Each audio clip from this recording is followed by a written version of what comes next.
ജിച്ചിൻ്റെ കൂടെ വർഷങ്ങളായിട്ട് നമ്മളോടൊപ്പം ശുശ്രൂഷയിലുള്ള സഹോദരനാണ്. ദൈവിക ശുശ്രൂഷകൾ, പല കാര്യങ്ങൾ ദൈവിക ശുശ്രൂഷയ്ക്കായിട്ട് ചെയ്യുമ്പോൾ കർത്താവ് വ്യക്തമായിട്ട് ഇടപെടുന്നു. അത് നമ്മൾക്ക് ദൈവവചനത്തിലൂടെയും പ്രാർത്ഥനയിലൂടെയും ദൈവം നമുക്ക് പല കാര്യങ്ങളിലൂടെ മനസ്സിലാക്കി തരും. അത് നമ്മളിവിടെ ഷെയർ ചെയ്യുമ്പോൾ പ്രിയപ്പെട്ടവർ, അതെല്ലാം നമ്മുടെ ജീവിതത്തിൽ വിശ്വാസത്തിൽ ആഴപ്പെടുന്നതിന് അത് കാരണമായിട്ട് മാറും. ഉറക്കെ പറഞ്ഞ ഹല്ലേലൂയ, ഹല്ലേലൂയ. ഈ സമയത്ത് പരിശുദ്ധാത്മാവ് പ്രത്യേകിച്ച് ബ്രദറിൻ്റെ ശുശ്രൂഷ, അല്ലെങ്കിൽ നമ്മൾ ഒരുമിച്ച് ചെയ്യുന്ന ശുശ്രൂഷകളിലൂടെയൊക്കെ ബ്രദർ ശുശ്രൂഷ ചെയ്യുമ്പോൾ, നമ്മുടെ ശുശ്രൂഷ ചെയ്യുമ്പോൾ കർത്താവ് കൃത്യമായിട്ട് പ്രകടമായിട്ട് ഇടപെടും. അത് നമ്മളുടെ വിശ്വാസ ജീവിതത്തിൽ ആഴപ്പെടുവാണ്ട് കർത്താവ് തന്നെ വെളിപ്പെടുത്തുന്ന കാര്യങ്ങളാണ്. കുറച്ച് കാര്യങ്ങൾ ബ്രദർ പരിശുദ്ധാത്മാവിൻ്റെ പ്രവർത്തനങ്ങളെക്കുറിച്ച്, നമ്മുടെ ജീവിതത്തിൽ ഉണ്ടാകാവുന്ന പ്രവർത്തനങ്ങളെക്കുറിച്ച് ബ്രദർ ഇപ്പോൾ സംസാരിക്കുകയാണ്. ബ്രദറെ സമർപ്പിച്ച്, ബ്രദർ പോർട്സ്മൗത്തിൽ നിന്നാണ് വരുന്നത്. കുടുംബമുണ്ട്, എന്നാലും കർത്താവിന് വേണ്ടി തീഷ്ണമായിട്ട് ശുശ്രൂഷ ചെയ്യുന്നു. ജോബ് ബ്രദറിനെ പ്രത്യേകമായിട്ട് സമർപ്പിച്ചെന്ന് പ്രാർത്ഥിക്കാം. നന്മ നിറഞ്ഞ മറിയമേ സ്വസ്തി, കർത്താവ് അങ്ങയുടെ കൂടെ സ്ത്രീകളിൽ അനുഗ്രഹിക്കപ്പെട്ടവളാകുന്നു, അങ്ങയുടെ ഉദരത്തിൻ ഫലമായി ഈശോ അനുഗ്രഹിക്കപ്പെട്ടവനാകുന്നു. പരിശുദ്ധ മറിയമേ തമ്പുരാന്റെ അമ്മേ, പാപികളായ ഞങ്ങൾക്ക് വേണ്ടി എപ്പോഴും ഞങ്ങളുടെ മരണസമയത്തും തമ്പുരാനോട് അപേക്ഷിച്ചു കൊള്ളണമേ. ആമേൻ. ഹല്ലേലൂയ, ഹല്ലേലൂയ, ഹല്ലേലൂയ, ഹല്ലേലൂയ. യേശുവേ നന്ദി, യേശുവേ നന്ദി, യേശുവേ സ്തുതി, യേശുവേ സ്തുതി. ദൈവമേ നന്ദി, ദൈവമേ നന്ദി, ദൈവമേ സ്തുതി, ദൈവമേ സ്തുതി. ഹല്ലേലൂയ, ഹല്ലേലൂയ, ഹല്ലേലൂയ, ഹല്ലേലൂയ, ഹല്ലേലൂയ. ഹല്ലേലൂയ. നമുക്ക് സ്വസ്ഥമായിട്ടിരിക്കാം. പ്രിയപ്പെട്ട സഹോദരങ്ങളെ, വിശുദ്ധ പൗലോസ് ശ്ലീഹ തിമോത്തിയോസിലെ സഭയ്ക്ക് എഴുതിയ 2-ാം ലേഖനത്തിൽ 1-ാം അധ്യായത്തിൽ 9-ാമത്തെ വചനം ഇപ്രകാരമാണ് പഠിപ്പിക്കുന്നത്. കർത്താവായ ദൈവം അവിടുന്ന് നമ്മെ വിശുദ്ധമായ വിളിയാൽ വിളിക്കുകയും രക്ഷിക്കുകയും ചെയ്തു. അവിടുന്ന് നമ്മെ രക്ഷിക്കുകയും വിശുദ്ധമായ വിളിയാൽ നമ്മെ വിളിക്കുകയും ചെയ്തിരിക്കുന്നു. അത് നമ്മുടെ പ്രവൃത്തികളുടെ ഫലമായിട്ടല്ല, അവിടുത്തെ സ്വന്തം ഉദ്ദേശത്തെ മുൻനിർത്തിയും യുഗങ്ങൾക്ക് മുമ്പ് യേശുക്രിസ്തുവിൽ നമുക്ക് നൽകിയ കൃപാവരവും അനുസരിച്ചാണ്. നമ്മുടെ എല്ലാം ജീവിതത്തിൽ സംഭവിക്കുന്ന ഓരോ കാര്യത്തിൻ്റെയും പിന്നിൽ ദൈവത്തിൻ്റെ ഒരു തിരഞ്ഞെടുപ്പും ഒരു വിളിയുമുണ്ട്. ഒരുപക്ഷേ നമ്മളിത് കാണുന്നത് വളരെ ഒരു പ്രതിസന്ധിയും പ്രതികൂലമായ കാര്യങ്ങളുമായിട്ടായിരിക്കും നമുക്കൊരു പക്ഷേ അത് അനുഭവപ്പെടുക. നമ്മുടെ ജീവിതം ഇനി ഒരിക്കലും മുന്നോട്ട് പോകാൻ പറ്റുകയില്ല, എല്ലാം ഇവിടെ അവസാനിച്ചു എന്നുള്ള ചിന്തയിൽ നമ്മളൊരു പക്ഷേ തകർന്നിരിക്കുന്ന സമയത്ത് അവിടെ ദൈവത്തിൻ്റെ വചനം പറയുകയാണ്, അവിടുന്ന് നമ്മെ രക്ഷിക്കുകയും വിശുദ്ധമായ വിളിയാൽ വിളിക്കുകയും ചെയ്തു. അത് ദൈവത്തിൻ്റെ പ്രത്യേകമായ ഉദ്ദേശത്തെ മുൻനിർത്തി പിതാവായ ദൈവം യേശുക്രിസ്തുവിൽ എന്നെയും നിങ്ങളെയും തിരഞ്ഞെടുത്തതും വിളിച്ച് വേർതിരിച്ചതുമാണ്. പ്രൈസ് ദി ലോർഡ്, ഹല്ലേലൂയ. പ്രിയപ്പെട്ടവരെ, എൻ്റെ ജീവിതത്തിൽ 2000-ലാണ് ഞാനൊരു നവീകരണ ധ്യാനം കൂടുന്നത്. ഈ നവീകരണ ധ്യാനമൊക്കെ കൂടിയെങ്കിലും ഒരു ജപമാലയൊക്കെ ചെല്ലാൻ മാത്രമേ ആ കാലഘട്ടത്തിലും പറ്റുള്ളായിരുന്നു. അങ്ങനെ എൻ്റെ മോൻ്റെ ഒരു ചികിത്സയുടെ ഭാഗമൊക്കെ ആയിട്ട് എൻ്റെ വൈഫ് ജോലി ചെയ്യുന്ന ഹോസ്പിറ്റലിൻ്റെ അടുക്കിലേക്ക് മാറി താമസിക്കേണ്ടി വന്നു എന്ന് പറഞ്ഞാൽ, ആയിരിക്കുന്ന സ്ഥലത്ത് നിന്ന് പുതിയൊരു സ്ഥലത്തേക്ക് കർത്താവ് ഞങ്ങളെ പൂർണ്ണമായിട്ട് മാറ്റുകയാണ്. അവിടെ ആരെയൊന്നും പരിചയമില്ല, പുതിയതായ ആൾക്കാരാണ്. അങ്ങനെ അവിടെ ചെന്ന് കഴിഞ്ഞപ്പോഴത്തേക്ക് നേരത്തെ ഉണ്ടായിരുന്ന സ്ഥലത്ത് എല്ലാ ദിവസവും വിശുദ്ധ ബലിക്കൊക്കെ പോകാൻ പറ്റുമായിരുന്നു. പുതിയ സ്ഥലത്ത് മാസത്തിൽ ഒരു കുർബാനയുള്ളൂ, മറ്റ് പ്രാർത്ഥനാ കാര്യങ്ങളൊന്നും അതിനുള്ള സാഹചര്യമില്ല. പിന്നെ ആഴ്ചയിലുള്ളത് ഒരു പ്രാർത്ഥന കൂട്ടായ്മ, മാസത്തിലൊരു വിശുദ്ധ ബലി. അങ്ങനെ ഇരിക്കുമ്പോഴാണ് കർത്താവ് ഇങ്ങനെ ഒരു ചിന്ത തന്നത്, ജപമാല ചൊല്ലി പ്രാർത്ഥിക്കാമെന്ന്. അന്ന് അവിടെ ഉണ്ടായിരുന്ന കുറച്ച് പേരൊക്കെ ഇവിടെയുണ്ട്. നമ്മുടെ സാജുബദറും നൈസിയുമൊക്കെ അന്ന് അവിടെ ഉണ്ടായിരുന്നവരാണ്. അങ്ങനെ ഞങ്ങളിങ്ങനെ ജപമാല ചൊല്ലി പ്രാർത്ഥിക്കുവാനായിട്ട് തുടങ്ങിക്കഴിഞ്ഞപ്പോഴത്തേക്ക് ആദ്യം 1-2 ഫാമിലി, 1-2 പേരൊക്കെ ഉണ്ടായിരുന്നുള്ളൂ. അങ്ങനെ ജപമാല ചൊല്ലി പ്രാർത്ഥിക്കുവാൻ തുടങ്ങി. കുറച്ച് കഴിഞ്ഞപ്പോഴത്തേക്ക് 24 മണിക്കൂർ ജപമാല ചൊല്ലി പ്രാർത്ഥിക്കാമെന്നൊക്കെ അങ്ങനെ ഒരു ചിന്ത വന്നു. അങ്ങനെ 3-4 പേര് വന്നു. ഞങ്ങൾ തന്നെയൊക്കെ ഇരുന്ന ആദ്യത്തെ കുറച്ച് ദിവസങ്ങളിലൊക്കെ കുറച്ച് തവണയൊക്കെ രാത്രിയും പകലൊക്കെ ഇരുന്ന് ജപമാല ചൊല്ലി പ്രാർത്ഥിക്കാൻ തുടങ്ങി. ഈ ജപമാല ചൊല്ലി പ്രാർത്ഥിക്കാനുള്ള കാരണമെന്ന് പറയുന്നത് മറ്റു കാര്യങ്ങളൊന്നും ശരിക്കും അറിയില്ല, വചനം അറിയില്ല, പ്രാർത്ഥിക്കാൻ അറിയില്ല. അപ്പം അറിയാവുന്നത് ജപമാല, അതും പുസ്തകം നോക്കി വേണം ചൊല്ലാനായിട്ട്. പ്രിയപ്പെട്ടവരെ, ഞാൻ ആ ദേശത്തേക്ക് പോകുമ്പോൾ അവിടെ ആ കൂട്ടായ്മ നയിച്ചിരുന്ന, അവിടെ എല്ലാ ആഴ്ചയിലും ഒരു പ്രയറുണ്ട്. ആ പ്രയർ നയിച്ചിരുന്ന വ്യക്തി ആ പ്രാർത്ഥനകൾ വചനം പങ്കുവയ്ക്കുകയും ആ കൂട്ടായ്മ നയിച്ചുകൊണ്ട് പോവുകയും ചെയ്തിരുന്ന, വർഷങ്ങളായിട്ട് നയിച്ചുകൊണ്ട് പോവുകയും ചെയ്യുന്ന വ്യക്തി ഒരു സുപ്രഭാതത്തിൽ സഭ വിട്ട് വേറൊരു സഭയിലേക്ക്, അതായത് കത്തോലിക്ക സഭയെയും പരിശുദ്ധ അമ്മയുടെ മധ്യസ്ഥതയെയും വിശുദ്ധ ബലിയെയുമെല്ലാം നഖശിഖാന്തം എതിർക്കുന്ന ഒരു സഭാവിഭാഗത്തിലേക്ക് പോവുകയാണ്. ആ സമയത്താണ് ഞാൻ അവിടെ ചെല്ലാനൊക്കെയുള്ള കാരണം, ഞങ്ങളുടെ കുടുംബം അവിടെ ചെല്ലാനുള്ള ഒരു സാഹചര്യം.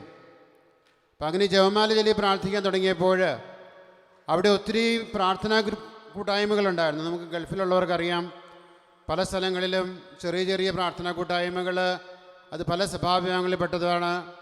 പലതും നയിക്കപ്പെടുന്നത് സഭാവിരുദ്ധമായ പഠനങ്ങളിലാണ്. അങ്ങനെ അവിടെ പ്രാർത്ഥിക്കാനായിട്ട് തുടങ്ങിയപ്പോൾ ദൈവത്തിൻ്റെ പരിശുദ്ധാത്മാവ് പല രീതിയിലും അവിടെ വന്നിരുന്ന പലരുടെയും ജീവിതത്തിൽ അത്ഭുതകരമായിട്ട് ഇടപെടുവാൻ തുടങ്ങി.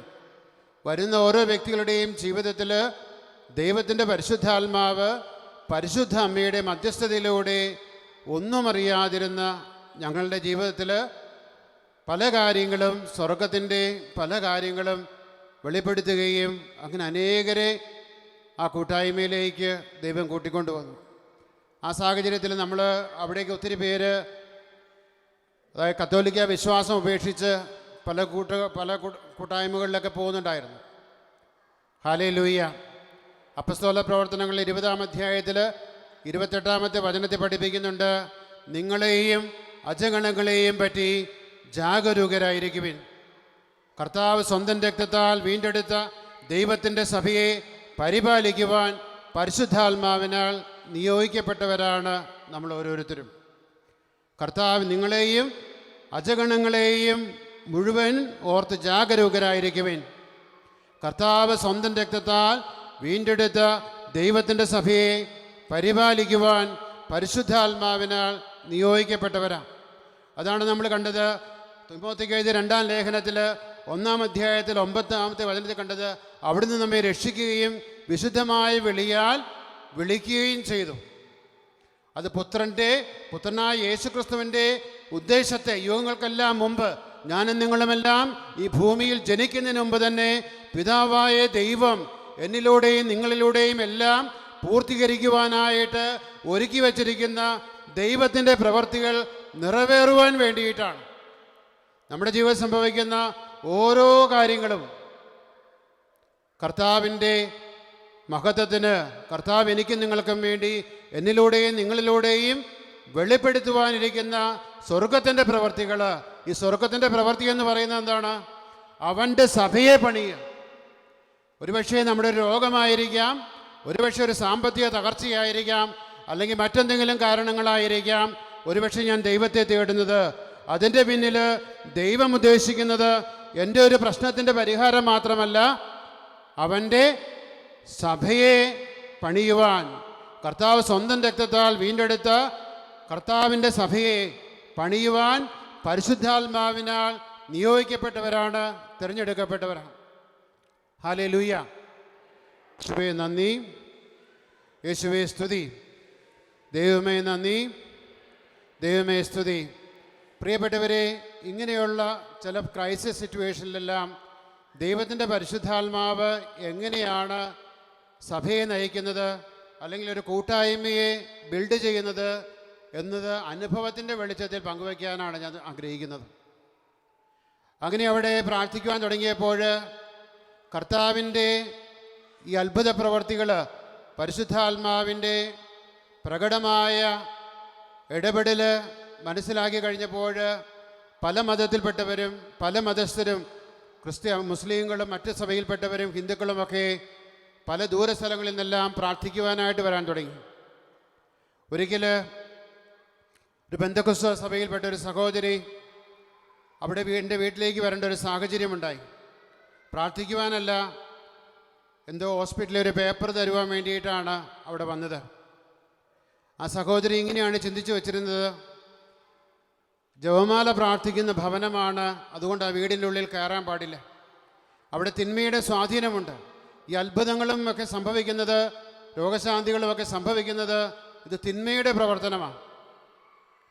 അപ്പോൾ വീടിൻ്റെ ഡോറിൽ വന്നിട്ട് സഹോദരി ഇങ്ങനെ അകത്തേക്ക് കാല് വയ്ക്കാതെ ഇങ്ങനെ നിൽക്കുകയാണ്. അപ്പം ഞാൻ പറഞ്ഞു, സഹോദരി അകത്തേക്ക് കയറാൻ പറഞ്ഞപ്പോൾ മടിച്ച് ആ സഹോദരി അകത്തേക്ക് കയറി. അകത്ത് പ്രവേശിച്ചപ്പോൾ ഞാൻ പറഞ്ഞു, നമുക്കൊരു മിനിറ്റ് ഒന്ന് പ്രാർത്ഥിക്കാമെന്ന് പറഞ്ഞപ്പോൾ അങ്ങനെ പ്രാർത്ഥിക്കുവാനായിട്ട് തുടങ്ങിയപ്പോൾ പരിശുദ്ധാത്മാവ് ഇങ്ങനെ ഒരു കാര്യം കാണിച്ചു തരിക. ഒരു ആപ്പിള് മുറിച്ച് ടേബിളിൽ വെച്ചിരിക്കുന്നു. അതെങ്ങനെയാണ് നമ്മൾ മനസ്സിലാക്കുക? സ്തുതിച്ച് പ്രാർത്ഥിച്ചു കൊണ്ടിരുന്നപ്പോൾ കർത്താവ് കാണിച്ചു തരിക, ഒരു ആപ്പിള് മുറിച്ച് ടേബിളിൽ വെച്ചിരിക്കുക. അപ്പം ഞാൻ ആ സഹോദരിയോട് ചോദിച്ചു, ആപ്പിള് മുറിച്ച് വെച്ചിട്ട് എന്തിനാ കഴിക്കാതെ പോകുന്നത്? അപ്പം സഹോദരി വലിയ ഒച്ചത്തിൽ വാവിട്ട് നിലവിളിക്കാൻ തുടങ്ങി.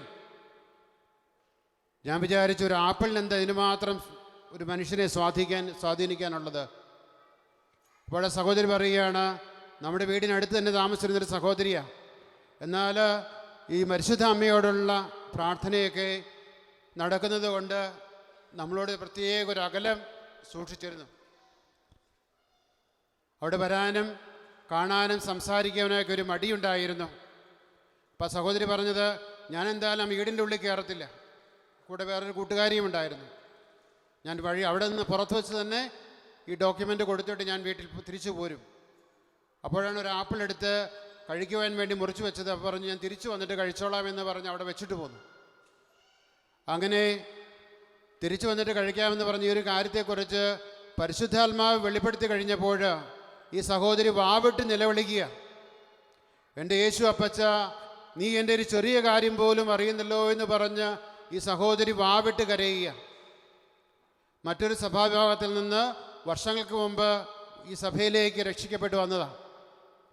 പ്രിയപ്പെട്ടവരെ, നിങ്ങൾക്കറിയാമോ, അന്ന് രാത്രിയിൽ ഞങ്ങളുടെ ഭവനത്തിൽ ആ സഹോദരി ജപമാല പഠിച്ച് 12 മണിക്കൂർ അവിടെ ഇരുന്ന് ജപമാല ചൊല്ലി.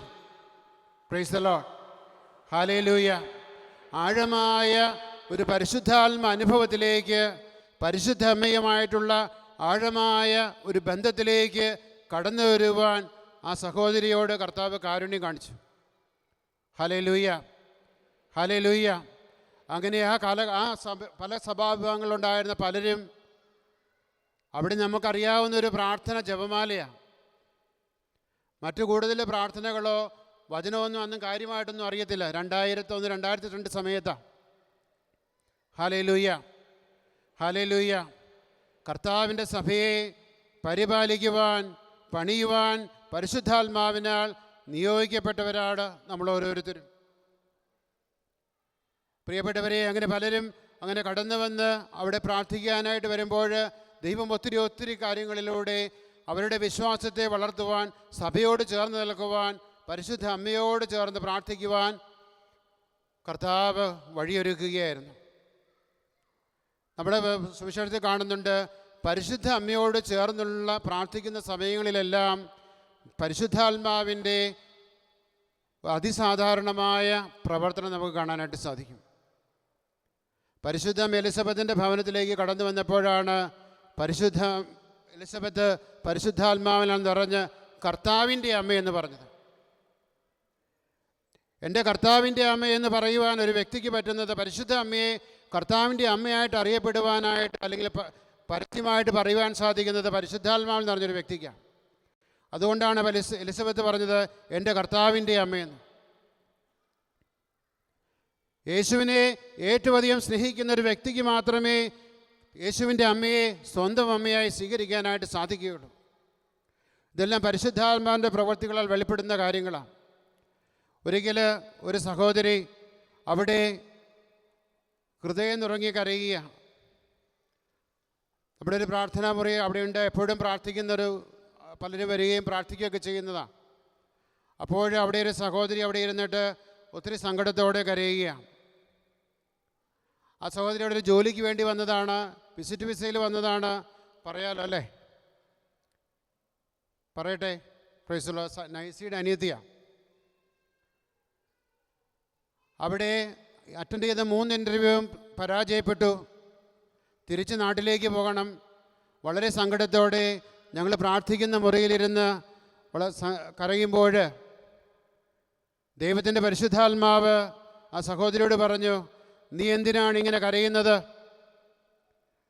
നീ 2002 അന്ന് യൂട്യൂബൊന്നുമില്ല, അന്ന് ഗൂഗിളില്ല, വേറൊരു കാര്യത്തെക്കുറിച്ച് നമുക്ക് ലോകത്തിൻ്റെ മറ്റു കാര്യങ്ങളെക്കുറിച്ച് വലിയ അറിവൊന്നുമില്ല. നീ ഇംഗ്ലണ്ടിൽ നേവി ബ്ലൂ യൂണിഫോം ഇട്ട് ഇംഗ്ലണ്ടിൽ നീ നേഴ്സായിട്ട് ജോലി ചെയ്യുന്നതായിട്ട് കർത്താവ് കാണിക്കുന്നു. നീ എന്തിനാണ് കരയുന്നത് എന്നായിരുന്നു സന്ദേശം. പ്രിയപ്പെട്ടവരെ, ഞാൻ 2006 1 മാസത്തേക്ക് ഇംഗ്ലണ്ടിൽ വന്നപ്പോൾ അവിടെ ഒരു പ്രാർത്ഥനയ്ക്ക് വേണ്ടി വന്നപ്പോഴത്തേക്ക് ഞാൻ താമസിച്ചിരുന്ന ഭവനത്തിൽ അവിടുത്തെ ലോഞ്ചിൽ അവിടുത്തെ വീട്ടുകാർ പറഞ്ഞു, ലോഞ്ചിൽ ഒരാൾ കാണാൻ വന്നിരിപ്പുണ്ട്, ഒരു സഹോദരി കാണാൻ വന്നിരിപ്പുണ്ട് എന്ന് പറഞ്ഞു. ഞാൻ ഇറങ്ങി വന്നപ്പോൾ അന്ന് 2001-2002 ആണ്. അന്ന് അവിടെ കണ്ടിരുന്ന ആ വ്യക്തി എന്നോട് പറഞ്ഞു, ഒരു നേവി ബ്ലൂ യൂണിഫോം ഇട്ടിട്ടുണ്ട്.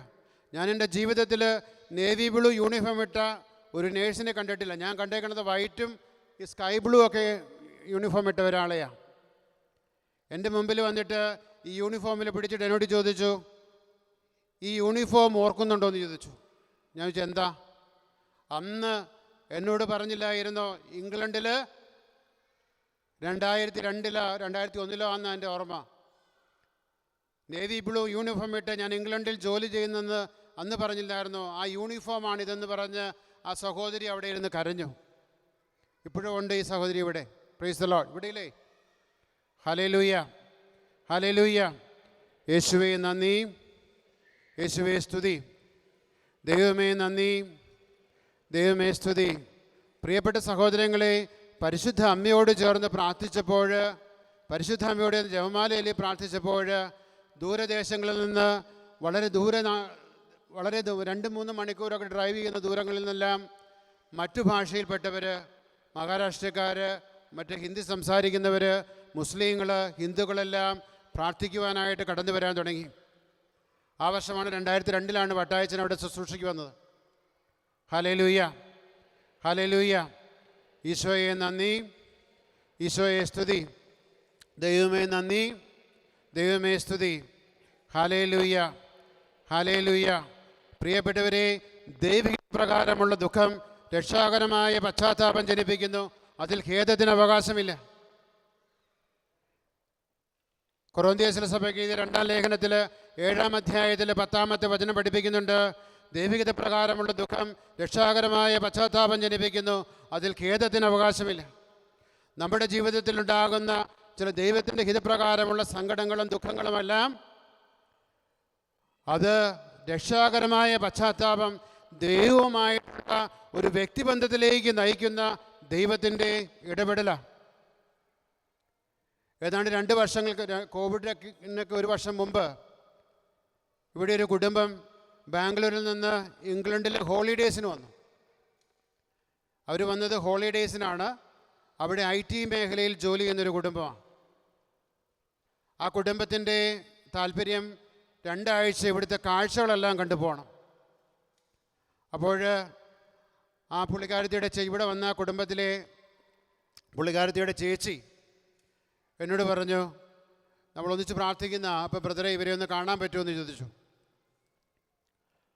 അപ്പോൾ അവർ പറഞ്ഞു, ഞങ്ങൾക്ക് സമയമില്ല, തിരക്കാണ്. ഓരോ ദിവസവും അവരൊരു സമയമെടുക്കും. അപ്പോൾ അവർ പറഞ്ഞു, ഞങ്ങളിന്ന് തിരക്കാണ്, ഞങ്ങൾ അവിടെ പോവുകയാണ്, ഇവിടെ പോവുകയാണ്. ഫുട്ബോൾ കളി കാണാൻ പോവുകയാണ് എന്നൊക്കെ പറഞ്ഞ് പല അവസരങ്ങളിലും അവർ ഓരോ ഒഴിവൊഴിവ് പറയാൻ തുടങ്ങി. അങ്ങനെ ഇവർ പോകുന്നതിൻ്റെ തലേദിവസം തിരിച്ച് നാട്ടിലേക്ക് പോവുകയാണ്. തിരിച്ച് നാട്ടിലേക്ക് പോകുന്ന സമയത്തിൻ്റെ തലേദിവസം ഈ സഹോദരി പറഞ്ഞു, ഇന്ന് അവരെങ്ങും പോവുകയല്ല, ഇന്ന് അവർ വീട്ടിൽ, ഇന്ന് അവർക്ക് എങ്ങും പോകാൻ പറ്റുകയില്ല, കാരണം വെളുപ്പിന് ഫ്ലൈറ്റാണ്. അതുകൊണ്ട് ഇന്ന് അവർ വീട്ടിൽ തന്നെ കാണും. അപ്പോൾ വരാൻ പറ്റുമെന്ന് ചോദിച്ചു. ഞങ്ങൾ ഇവിടെ അന്ന് കെഫൻലിയിൽ ശുശ്രൂഷ കഴിഞ്ഞ് രാത്രി 10 മണിയായ സമയത്ത് അവിടെ ചെല്ലുന്നേ. ഇപ്പോൾ വരാൻ പറ്റുമെന്ന് ചോദിച്ചു. അങ്ങനെ ചെന്നപ്പോഴത്തേക്ക് അവർക്ക് വേണ്ടി പ്രാർത്ഥിക്കാൻ തുടങ്ങിയപ്പോൾ അവരുടെ ജീവിതത്തിൽ അവർക്ക് മാത്രം അറിയാവുന്ന അവരുടെ ജീവിതത്തിലെ രഹസ്യങ്ങൾ പരിശുദ്ധാത്മാവ് വെളിപ്പെടുത്താൻ തുടങ്ങി. മനുഷ്യൻ്റെ അന്തർഗതം ദൈവാത്മാവല്ലാതെ ആരാണ് അറിയുക? പ്രിയപ്പെട്ടവരെ, അവർ ജോലിയിലെല്ലാം നല്ല നിലയിലാണെങ്കിലും അവരുടെ വീക്കെൻഡിൽ അവർ ഭക്ഷണം കഴിക്കാൻ പുറത്തു പോകും, സിനിമ കാണാൻ പോകും, റിലാക്സ് ചെയ്യുന്ന സമയം, ചില്ലൗട്ട് ചെയ്യുന്ന സമയമാണ് വീക്കെൻഡ്. ബാക്കി എല്ലാ ദിവസവും ജോലി ചെയ്യും. അപ്പോൾ വീക്കെൻഡ് എൻജോയ് ചെയ്യാനുള്ളതാണ്, അല്ല റിലാക്സ് ചെയ്യാനുള്ള റെസ്റ്റോറൻറ്റിൽ പോയി ഭക്ഷണം കഴിക്കും, സിനിമയ്ക്ക് പോകും, ഫ്രണ്ട്സിനെ വിസിറ്റ് ചെയ്യും. ഇതൊക്കെയായിരുന്നു. പ്രിയപ്പെട്ട സഹോദരങ്ങളെ, ഈ പരിശുദ്ധാത്മാവിൻ്റെ പ്രവൃത്തിയും വെളിപ്പെടുത്തലും അവരെ സംബന്ധിച്ച് വളരെ ആദ്യത്തെ ഒരു അനുഭവമായിരുന്നു. 139 സങ്കീർത്തനത്തിൽ പറയുന്നുണ്ട്, നീരിക്കുന്നതും നടക്കുന്നതും എഴുന്നേൽക്കുന്നതും അവിടുന്ന് അറിയുന്നു. ഒരു ചിന്ത നിൻ്റെ ഹൃദയത്തിൽ ഉദിക്കുന്നതിന് മുമ്പ് തന്നെ അവിടുന്ന് അത് മനസ്സിലാക്കുന്നു. മുമ്പിലും പിമ്പിലും അവിടുന്ന് എനിക്ക് കാവൽ നിൽക്കുന്നു, അവിടുത്തെ കരം എൻ്റെ മേലുണ്ട്, ഈ അറിവെന്നെ വിസ്മയിപ്പിക്കുന്നു. കർത്താവിൻ്റെ പ്രവൃത്തി അങ്ങനെയാണ്. നമ്മളെ എപ്പോഴും കണ്ടുകൊണ്ടിരിക്കുന്ന, മുമ്പിലും പിമ്പിലും കാവൽ നിൽക്കുന്ന, എൻ്റെ മുമ്പിൽ എൻ്റെ മനസ്സിലൊരു ചിന്ത ഉദിക്കുന്നതിന് മുമ്പ് തന്നെ മനസ്സിലാക്കുന്ന, നീ ഇപ്പോഴെന്താണ് ചിന്തിക്കുന്നതെന്ന് പറയുന്ന വെളിപ്പെടുത്തുന്ന പരിശുദ്ധാത്മാവ്. പ്രിയപ്പെട്ടവരെ, അവർ തിരിച്ചു പോയതിന് ശേഷം എല്ലാ ദിവസവും വിശുദ്ധ ബലിക്ക് പോകാൻ തുടങ്ങി. അവർ പോയി കുമ്പസാരിച്ചു, അവരൊരു ധ്യാനം കൂടി. ദൈവികമായ പല കാര്യങ്ങളിലേക്കും അവർ സഭയോട് ചേർന്ന് മറ്റുള്ളവരെ ഈശോയിലേക്ക് അടുപ്പിക്കുവാൻ അവരെന്തെല്ലാം കാര്യങ്ങൾക്കാണോ സമയം വേസ്റ്റ് ചെയ്യുന്നത് അതെല്ലാം മാറ്റി ബാംഗ്ലൂർ ചെന്നിട്ട് പലരെയും ഈശോയിലേക്ക് കൊണ്ടുവരാനും അവർക്ക് വേണ്ടി പ്രാർത്ഥിക്കുവാനും ധ്യാനത്തിന് പറഞ്ഞു വിടുവാനൊക്കെ തുടങ്ങി. ആ സഹോദരൻ പറയുകയാണ്, 3 വർഷമായി ഞാനൊരു ജോലിക്ക് വേണ്ടി ശ്രമിക്കുന്നു. നല്ലൊരു ജോലിയാണ്, മെച്ചപ്പെട്ടൊരു ജോലിക്ക് വേണ്ടി ശ്രമിക്കുക. ഒരു ഇൻ്റർവ്യൂ കോൾ പോലും ഇല്ല. 21 ലക്ഷം രൂപ ശമ്പളമുള്ളൊരു ജോലിയാണ് ആ വ്യക്തിക്കുണ്ടായിരുന്നത്. അവിടെ ഇതെല്ലാം കർത്താവിൻ്റെ ശുശ്രൂഷയിൽ വ്യാപരിക്കാൻ തുടങ്ങിയപ്പോൾ ആ വ്യക്തി പറയുകയാണ്, 1 മാസത്തിനുള്ളിൽ എന്നെ വേറൊരു ജോലിക്ക് വിളിച്ചു, എനിക്ക് 43 ലക്ഷം രൂപ ശമ്പളമുള്ളൊരു ജോലി കർത്താവ് തന്നു. അത് പറയാനല്ല ഞാനിത് പറഞ്ഞത്, ലൗകികമായ നേട്ടങ്ങളെക്കുറിച്ച് പറയുവാനല്ല ഞാനിത് പറഞ്ഞത്. ഒരു മനുഷ്യൻ്റെ ജീവിതത്തിൽ പരിശുദ്ധാത്മാവ് ഇടപെടുമ്പോൾ സ്വർഗത്തിന് അതിൻ്റെ പിന്നിൽ സ്വർഗം ഒരുക്കിയിരിക്കുന്ന ഒരു ലക്ഷ്യമുണ്ട്. എന്നിലൂടെ നിറവേറപ്പെടേണ്ട സ്വർഗരാജ്യത്തിൻ്റെ പ്രവർത്തനമാണ്. എന്തെങ്കിലും ഒരു സാമ്പത്തിക നേട്ടമോ എൻ്റെ വീട് വലുതാകുന്നതോ അല്ലെങ്കിൽ എൻ്റെ മറ്റ് സൗകര്യങ്ങൾ വർദ്ധിക്കുന്നത് മാത്രമല്ല. പ്രിയപ്പെട്ടവരെ, അവരങ്ങനെ ഇടയ്ക്ക് പ്രാർത്ഥിക്കാനായിട്ടൊക്കെ വിളിക്കുന്ന സമയത്ത് ഒരു ദിവസം ദൈവത്തിൻ്റെ പരിശുദ്ധാത്മാവ് അവരോട് പറഞ്ഞു, നിങ്ങളെടുക്കൽ 40 വയസ്സ് പ്രായമുള്ള അധികം പൊക്കമില്ലാത്ത താടിയുള്ള ഒരു മനുഷ്യൻ നിങ്ങളെടുക്കൽ വരും.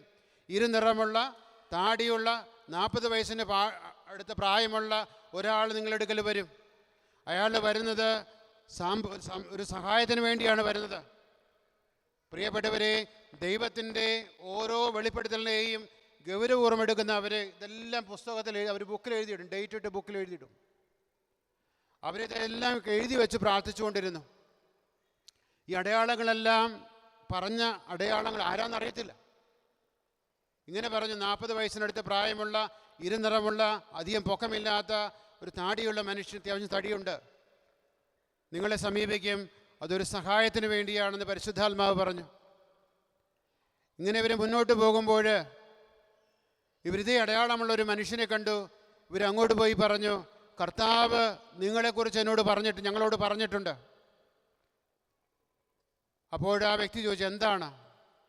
അപ്പോൾ ഇവർ എന്തെങ്കിലും ബുദ്ധിമുട്ടുണ്ടോ എന്ന് ചോദിച്ചപ്പോൾ ആ മനുഷ്യൻ പറഞ്ഞു, എൻ്റെ കുഞ്ഞിന് ഒരു ഓപ്പൺ ഹാർട്ട് സർജറി ആവശ്യമുണ്ട്.